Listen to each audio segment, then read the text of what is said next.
நேயர்களுக்கு வணக்கம். இன்று நம்மோடு இணைந்திருக்கும் சிறப்பு விருந்தினர் மூத்த பத்திரிகையாளர் திரு உமாபதி அவர்கள். வணக்கம் சார். வணக்கம். வணக்கம்மா. குதிரை பேரம் கழுதை பேரெல்லாம் எதுவுமே கிடையாது அப்படின்னு சட்டமன்றத்தில் சொன்னாங்க. தாவேகா சார்பாக சபாநாயகரே சொன்னார். ஆனால் இன்றைக்கி வைகோ அவர்கள் அதை உடைச்சிருக்காரு. அவர் ஓப்பன் ஸ்டேட்மெண்ட்டாகவே சொல்லிட்டார். விஜய் அவர்கள் என்னை சந்தித்தாங்க, நீங்கள் 2 எம்எல்ஏக்களும் உங்கள் கட்சியில், அதாவது திமுக, அதாவது உதயசூரியன் சின்னத்தில் நின்று போட்டியிட்டவங்களை ராஜினாமா பண்ண சொல்லுங்கள், இடைத்தேர்தல் வரும்போது நானே அவர்களுக்கு சார்பாக பிரச்சாரம் பண்ணுறேன் அப்படின்னு சொல்கிறார். அப்போ இது குதிரை பேரம் இல்லையா? நீங்கள் குதிரை பேரம் கிடையாதுமா. அது எப்படி அப்படின்னு பார்த்தீங்கன்னா, எல்லா பேரமுமே குதிரை பேரமாகுது. குதிரையை வேலைக்கு வாங்குறது விற்கிறது மட்டும்தான் குதிரை பேரம். நரி வாங்குறீங்கன்னு வைங்க, அது நரி பேரம். நாய் வாங்குறீங்கன்னா நாய் பேரம். கோழி வாங்குறீங்கன்னா கோழி பேரம். அது மாதிரி ஒவ்வொரு பேரத்துக்கு வித்தியாசம் இருக்குது. மதிமுகவை குதிரை பேரம்னு சொல்ல முடியாதுன்றதுனால அவங்க சொல்லியிருக்காங்க. அது வேறு ஏதோ மிருகம், புரியுதா? அதனால் அந்த குதிரையை மட்டும் வச்சு ஒரு இது பண்ண முடியாது. வேறு பேரம் நடந்துருக்கு. குதிரையவே போட்டு அடிக்கிறீங்க, கொஞ்சம் வேறு எதோ போட்டு சொல்லுங்களா, எதோ குதிரை தான் கிடச்சி உங்களுக்குன்ற மாதிரி. அவர் ஏற்கனவே வைகோ அவர்கள் தமிழக அரசியலில் ஒரு மிகப்பெரிய ஒரு நம்பகத்தன்மையான மனுஷன். அப்படிங்களா? ரொம்ப நம்பத்தன்மையானவர். கொள்கையை அவருக்கு என்னைக்கு பிறந்தாரோ, பிறந்து வளர்ந்து படித்து எல்லாம் முடித்து அரசியலுக்கு வந்தாரோ, அன்னையிலேருந்து அவரோட கொள்கையை மாறாதவர். இன்னைக்கு வரைக்குமே அவருடைய அரசியல் கொள்கையிலேருந்து கொஞ்சம் கூட பின்வாங்க மாட்டார். கொள்கை மாற மாட்டார், கட்சி மட்டும் மாறுவாரோ? இல்லைம்மா, கொள்கையே அதுதான், புரியுது? அவர் கொள்கையிலேருந்து அவர் மாற மாட்டார். கட்சி தவறே ஒரு நம்ம வளர்த்து வச்சு அவரே மண்ணை தூக்கி போட்டுரு. இலையெல்லாம் போட்டு சாப்பாடெல்லாம் போட்டு காய்கறிலாம் வச்சு பலப்பலன்னு இருக்கு. பாரு என்ன மாதிரி இலை வாங்கிட்டு வந்துருக்கு. ஒரு கிளிச்சல் கோடு இல்லை, பச்சை கலரில் இவ்வளோ பெருசு இருக்குது இந்த இலை. அதில் அருமையான ஒரு பொன்னி அரிசி சாப்பாடு, கூட்டு, பொரியல், அவியல், மாங்காய் பச்சடி எல்லாமே இருக்கும். கடைசியில் மண்ணை தூக்கி அதில் போட்டு எந்திரிச்சு போயிடுவார். இது அவருடைய பாணி. எப்போவுமே போயிட்டு அங்கே போய் பழைய சோத்தை நக்கிட்டு இருப்பார். ஸோ இது வைகோவோட அரசியல் பாணி. அதை தான் இப்போ அவர் கொள்கை மாறாதவர் தான். அவர் கொள்கையில் அவர் உறுதியாக இருக்கார். இல்லை, அவர் கொள்கையில் அவர் உறுதியாக இருக்கார். சரி, ஆனால் இங்கே பேரம் பேசப்பட்டது நிரூபணம் ஆயிடுச்சு இல்லை? 2 பேரம் ரிசைன் பண்ணுங்க, அவங்க கட்சி எம்எல்ஏவை ரிசைன் பண்ண சொல்றாரு. சரி, அதே அவருக்கு உரிமை இருக்கு. அதே ஆளை இடைத்தேர்தல் நிக்க வச்சு நான் பிரச்சாரம் பண்றது விஜய் சொல்றாருல்ல, அப்போ அது குதிரை பேரம் இல்ல? அது கிடையாதுமா. அதாவது சீட்டு கொடுத்தவர் வைகோ, சரி, அவருடைய உரிமை இருக்கு. நீ எல்லாம் வெளியே வாங்கப்பார். அதே மாதிரி உதயசூரியன் சின்னத்தில் ஜெயிச்ச அந்த 2 பேருக்கு அதை விட்டு வெளியே வரமாட்டேன்னு சொல்கிறதுக்கு உரிமை இருக்குது. அதனால் ஆளுக்கு இப்போ 2 பேர் வெளியில் வந்தாங்கன்னா பிரச்சாரம் நான் பண்ணுவேன்னு சொல்லி விஜய் சொல்கிறதுல அஜய்க்கு உரிமை இருக்குது. அந்த 3 பேருக்கு அது உரிமை இருக்குது. இல்லை, அதே தொகுதியில் ரிசைன் பண்ணிவிட்டு அந்த தொகுதியிலேயே மறுபடியும் வேற தொகுதியில் என்ன தோற்றுவாங்கல்லம்மா, அந்த தொகுதியில் மட்டும்தான் எலெக்ஷன். அதுதானே சார் நம்ம பேரம் பேசுறதுன்னு சொல்லுவோம். பேரம் பேசுறது அப்படி கிடையாது. இவர் சீட்டு கொடுக்குறாரு, அவங்க 2 பேர் ரிசைன் பண்ணிட்டு வாங்க, திருப்பி எலெக்ஷன் வச்சு நல்லபடியாக ஜெயிங்க அப்படின்னு தான் சொல்கிறாரு. ஃப்ரெஷ்ஷாக ஜெயிங்க. அப்போ மக்கள் போட்ட ஓட்டு திருப்பி போடட்டும். அதே மக்கள் நான் ஓட்டு போட மாட்டேன்னு நான் சொல்ல போகிறாங்க. உதயசூரியன் சின்னத்துக்கு தானே சார் போட்டாங்க. அந்த ஆமாம், திருப்பி நிற்கும் போது விஜய் வரும்போது அது உதயசூரியனுக்கு போகிறாங்களா என்னன்றது அப்போ தானே தெரியும். ஓஹோ, அப்போ தான் உண்மையிலே மக்கள் எலெக்ஷன் வரும்போது எந்த சாணியை முக்கிய அடிக்க போகிறாங்கன்றது அப்புறம் தான் தெரியும். அதனால தான் இவங்க போக மாட்டுறாங்க. நான் ஜெயிச்சிட்டேன், எனக்காக ஓட்டு போட்டீங்க, உங்களுக்கு நான் சேவை செய்வேன், அவ்வளோதான். இதுதான் அவங்களோட கொள்கை. வைகோ திடீர்னு பார்த்தீங்க அப்படின்னா அந்த மீம்ஸ் கூட போட்டிருந்தாங்க.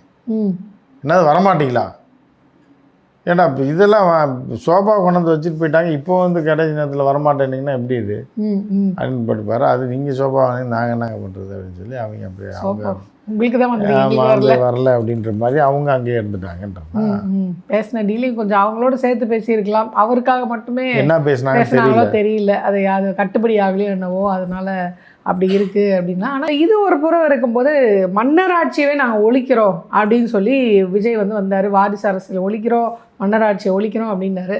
ஆனால் அவர் ஆட்சிக்கு வந்தவுடனே என்ன பண்ணுறாருன்னா, அவருக்கு தேவையானவங்க இப்போ சமீபமாக ப்ரொடியூசரை கூப்பிட்டு வைகோ மகனும் மன்னராட்சி தான். வைகோ அடுத்து வாரிசு அரசியல். அப்போ செருப்பில் முக்கிய அடிக்க மாட்டாங்க. காங்கிரஸ் வைகோ சொல்லலை, பெரிய அரசியல்வாதி. அதாவது நீ என்ன பண்ண வாரிசு அரசியல்னு கலைஞருக்கு பின்னாடி எத்தனையோ தலைவர்கள் இருக்கும்போது எப்படி முக ஸ்டாலின் வரலான்னு சொல்லி தான் நீ கட்சி வெளில வந்தீங்க. இப்போ நீங்கள் என்ன 3ஆவது வீட்டுக்காரனியாக கொண்டாந்துருக்கீங்க, சொந்த பையனை தான் பண்ணியிருக்கேன்னா அப்போ என்ன இருக்கிறவங்களாம் லூசுன்னு நினச்சா நீ? மான வெக்கம் ரோசம் உனக்கு இல்லை? இப்போ உன்னால் மருந்தை குடிச்சு செத்தவன் எத்தனை பேர், சூசைட் பண்ணவன் எத்தனை பேர்?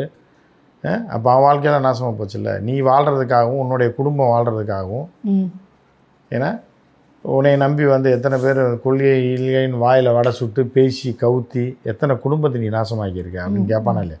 நம்ம கேட்க முடியாது. நம்ம வந்து ஒரு மூத்த தலைவர், வைகோ வந்து ஒரு மூத்த தலைவர், மக்கள் கேட்பான்ல, உனக்கெல்லாம் அறிவு இருக்கா இல்லையா? நீ என்ன மான வெக்கம் சூடு சொரணம் உனக்கெல்லாம் இருக்கா இல்லையா?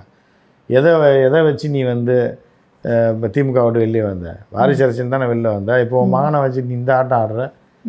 எவன் பல கட்சிக்காரன்ட்ட பேரம் பேசிட்டுருங்க, எவன் காலேஜ் கூட கொடுக்குறான்னு பிஜேபிக்காரன்ட்ட பேரம் பேசுனீங்க, அடுத்து போய் தாவேக்கால பேரம் பேசுகிறீங்க. உனக்கெல்லாம் வந்து அப்போ உன்னைய நம்பி இருந்தவங்களாம் என்ன எத்தனை குடும்பம் நாசமாக போச்சு உன்னைய நம்பி? நீ வந்து திமுகலேருந்து வெளில வரும்போது எத்தனை பேர் சூசைட் பண்ணி செத்து போனான் அன்னைக்கு? அதுக்கெல்லாம் என்னையா பதில் சொல்கிற? நீ இப்போ மறந்து குடி செத்துருவியா? நீ இப்போ நீ கொள்கை மாறிட்டே இருப்ப, ஒவ்வொரு கொள்கைக்கும் ஒரு 50 பேர் 100 பேர் சூசைட் பண்ணுவானா? நீ எல்லாம் மனுஷனா அப்படின்னு கேட்டாங்கன்னா வைகோ அவர்கள் என்ன சொல்லுவார்? கட்சிக்காரங்களோ இல்லை பொதுமக்களோ கேட்குறாங்க. கேட்கும்போது இப்போ அவர் ஒன்றும் என்ன சொல்லுவாருன்னு தெரில. அதுக்கு இப்போ புதுசாக இப்போ முதல்லலாம் கோவப்பட்டு மைக்கை உடைச்சிருவார், பாதியில் எந்திரிச்சு போவார். ஆனால் இப்போ வந்து என்னென்னா பாண்டேவையும் இப்போ எவனை அடையாளம் காட்டுறாங்க பாரு, எவனை உதாரணம் சொல்லிட்டாரு. அப்போ நீ யாருன்றது இதுலேருந்தே தெரியுதான்னு கேட்பானா? கேட்க மாட்டாங்க. நம்ம கேட்க முடியாது வைகோவை. ஏன்னா நம்ம வந்து சில இலங்கை விவகாரத்தெல்லாம் நிறையா பண்ணியிருக்காரு. அதனால் நமக்கு சரி ரைட்டு ஓகே அப்படின்னா கூட பொதுமக்கள் அசிங்கமாக பேசுகிறான். கண்டதை தூக்கி அடிக்கணுன்றாங்க. யாரை வச்சு யாரை நீ உதாரணம் சொல்கிற? நீலாம் மனுஷனா? முதல்ல எதை எதிர்த்து அரசியல் பண்ணீங்க, என்ன அரசியல் பண்ணீங்க, எவனை நீ உதாரணம் காட்டுற? எவன் உனக்கு இது நல்ல சர்டிஃபிகேட் கொடுத்தானா? அப்போ அவங்க 2 பேரும் யார்? அவங்க நீ நல்ல சர்டிஃபிகேட் கொடுத்தான்னு ஒரு 2 பேரை சொன்னல, அவங்க யார்? அப்போ அவங்களோட நீ கூட்டு வச்சிருக்கேன்னு அர்த்தம். அப்போ நீ திமுகவுக்கு துரோகம் பண்ணியிருக்க, தமிழக மக்களுக்கு துரோகம் பண்ணியிருக்க, நீ யார் கூட எல்லாம் இந்த விஜயகாந்துக்கு துரோகம் பண்ணியிருக்க, எல்லாரும் துரோகம் பண்ணியிருக்கேன்னு தானே அர்த்தம். நீ ஆகப்புறம் டுபாக்கூர் உன் அரசியல் இதோட ஏற்கனவே முடிஞ்சு போச்சு. கடைசி காலத்தில் நீ அவமானப்பட்டு செருப்படி வாங்கி சாணியில் முக்கி அடித்து உன்னை துரத்த போகிறாங்க அப்படின்றது தான் மாண்புமிகு வைகோ அவர்களை பற்றி. இப்போ நம்ம அப்படி சொல்ல முடியாது. போடுறாங்க மீம்ஸ் அதை எடுத்து சொல்கிறோம், கருத்துக்கள் வெளியே வருது அப்படிங்கும்போது நாம் கூட சொல்ல அப்படிலாம் சொல்லாதீங்க. ஒரு காலத்தில் ஒரு மூத்த தலைவராக இருந்திருக்காரு, நல்ல பார்லிமெண்டரியன் பேர் வாங்கியிருக்காருன்னு. அது யார் சொன்னாருன்னா வாஜ்பாயின்வார், அத்வானி, வேறு எவனையும் சொல்ல மாட்டார். அந்த மாதிரி வந்து இருந்த ஒரு தலைவர் அங்கே போய் பேசியிருக்காரு, பல குரல் கொடுத்துருக்காருன்னா அப்போ எல்லாமே பொய்யா கோப்பால்ன்ற மாதிரி தானே. அப்போ நீ வந்து காங்கிரஸோடையே கூட்டணி வச்சிருக்க மாட்டேன்னு என்ன உனக்கு இது இருக்குது? கலைஞரை அன்று கொல்றதுக்கு திட்டம் போட்டாங்கன்னு சொல்லி கலைஞர் சொன்னார் அன்றைக்கி. அது எல்லோரும் பொய்யினாங்க. அவரை போய் ஏன் கொள்கிறாங்க? இவர் தீவிர கலைஞர் விசுவாசி, கலைஞர் வந்து புத்தி பேதலிச்சு போச்சு அப்படின்னாங்க. அப்போ அது இன்றைக்கி உண்மையான அதில் நீ காசுக்காக எதை வேணாலும் செய்வ, பதவிக்காக எதை வேணாலும் செய்வ. அன்னைக்கு வந்து மத்திய அமைச்சர் ஆகலைன்னா நீ மெண்டல், அன்றைக்கி அரசியல் மெண்டல். நீ ஒவ்வொரு நேரத்தில் ஒவ்வொரு முடிவு எடுப்பேன். அன்றைக்கி வந்து மத்திய அமைச்சர் ஆக சொன்னாங்க, நீ அதெல்லாம் கிடையாது, நான் அதை விட பெரிய ஆள், வாழ்த்தாக்குறே மாதிரி அப்படின்னு சொல்லி என் கூட இருக்கவங்கள தான் நான் ஆக்கி விடுவேன்னு சொன்னேன். அதுக்கு ஒரு காரணம் இருந்துச்சு. சரி, அன்னைக்கு ஒன்றும் உன்னுடைய மனநில் அது ஜெயலலிதா போய் தடுக்கணும்னு, ஜெயிலில் பிடிச்சி போடணும்னு. அந்த அம்மா வெளியே வந்தோடனே சுண்ணாம்பு தடவி விட்டுச்சு, கொண்டு போய் பழைய 20 வருஷத்துக்கு முன்னாடி கேஸில் கொண்டு போய் உள்ளே வச்சுச்சு. உனக்கெல்லாம் மான வெக்க ரோசம் வேணாம்? நீலாம் மனுஷனா? நீலாம் அதே ஜெயலலிதாவோட போய் அப்புறம் போய் சேர்ந்த கூட்டணி. எவனுமே அந்த மாதிரி மானம் கட்டவன அரசியலில் தமிழ்நாட்டில் பார்க்கவே முடியாது அப்படின்றத யார் சொல்கிறாங்க? நம்ம சொல்லலை, மக்கள் சொல்கிறாங்க. நம்ம வைகோ அவர்கள் மீது பெரிய மதிப்பு மரியாதை வச்சுருக்கோம். இருந்தாலும் உனக்கெல்லாம் மான வெக்க ரோசம் இருக்காது, உனக்கு எதுக்கு மீசன்ற அளவுக்கு கேட்குறாங்க. எதை ஜெயலலிதாவை வந்து காசை வாங்கிட்டாங்க இவங்க, புரியுதா? அதாவது இவங்க கட்சிக்காரர் ஒருத்தர் வந்து பணத்தை வாங்கிட்டு சிபிஐ கேஸில் வந்து ஜெயலலிதா விடுவிக்கிறதுக்கு அவர் சிபிஐ அமைச்சராக இருந்தார், அதிமுக சேர்ந்து.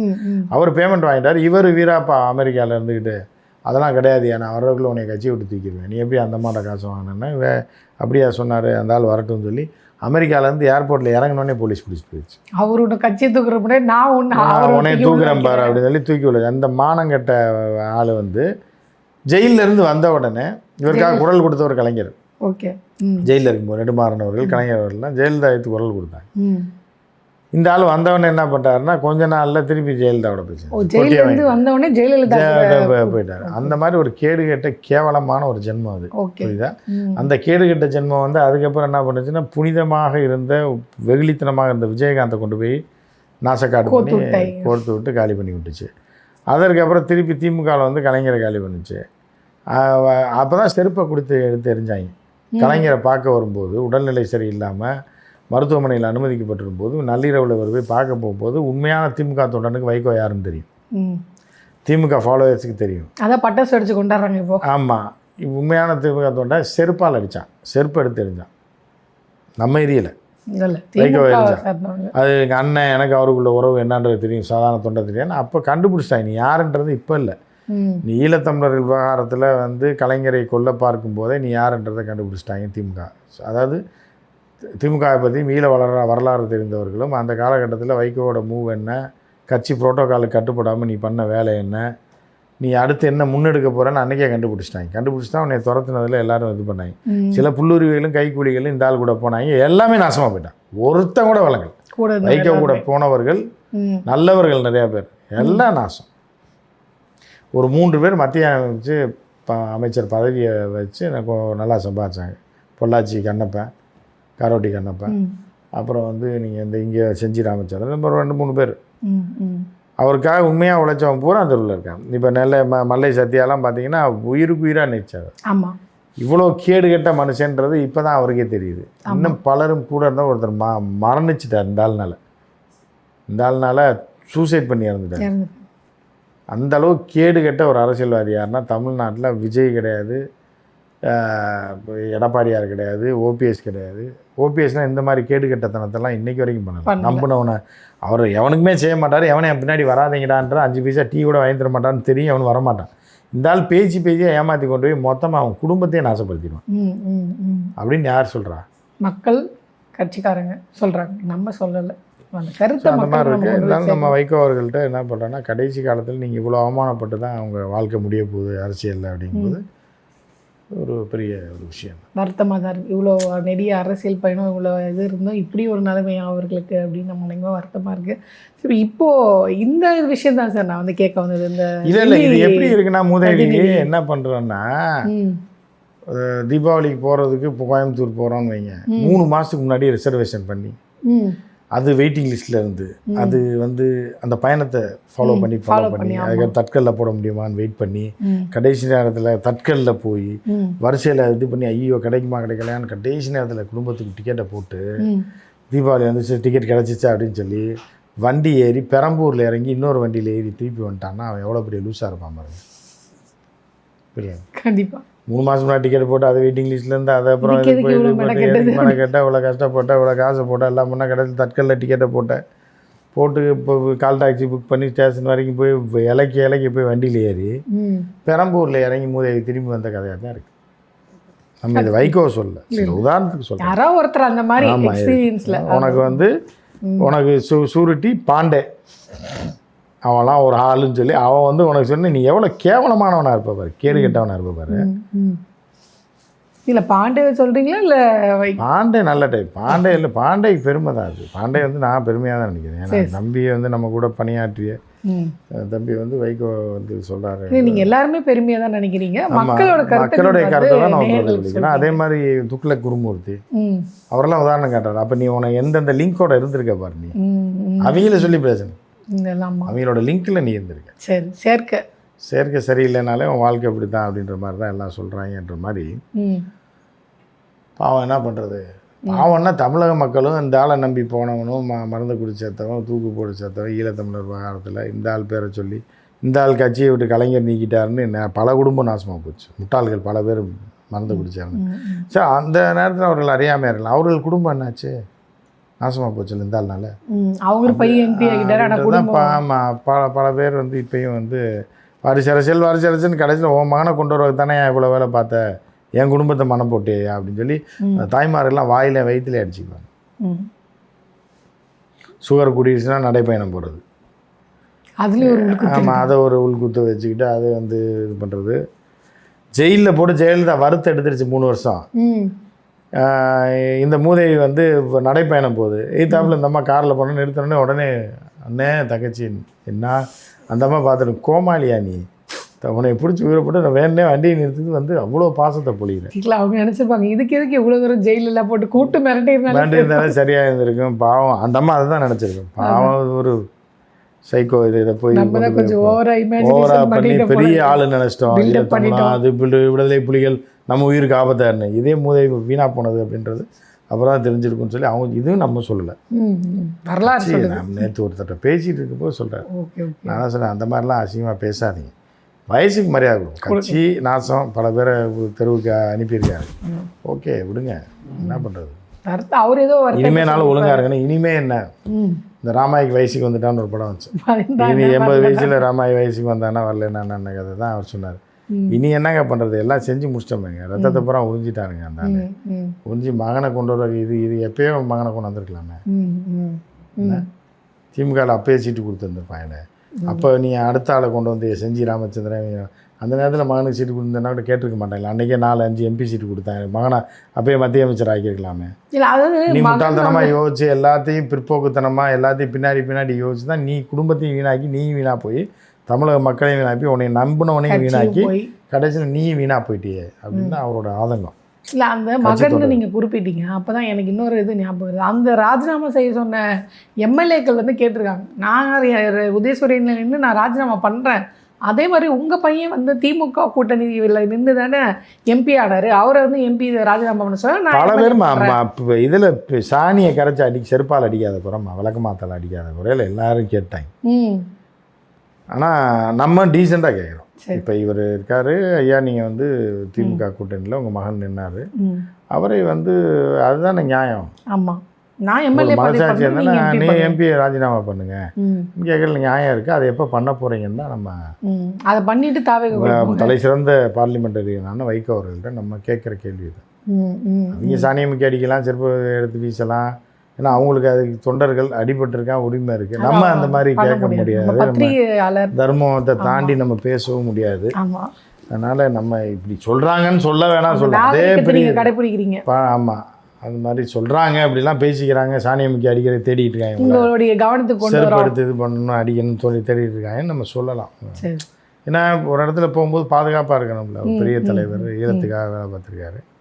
அந்த மாதிரி ஒரு மானமுள்ள ஒரு தலைவனாக இன்றைக்கி வரையும். அதான் இப்படியான கருத்துக்கள்லாம் மக்கள்கிட்ட போயிட்டுருக்கு.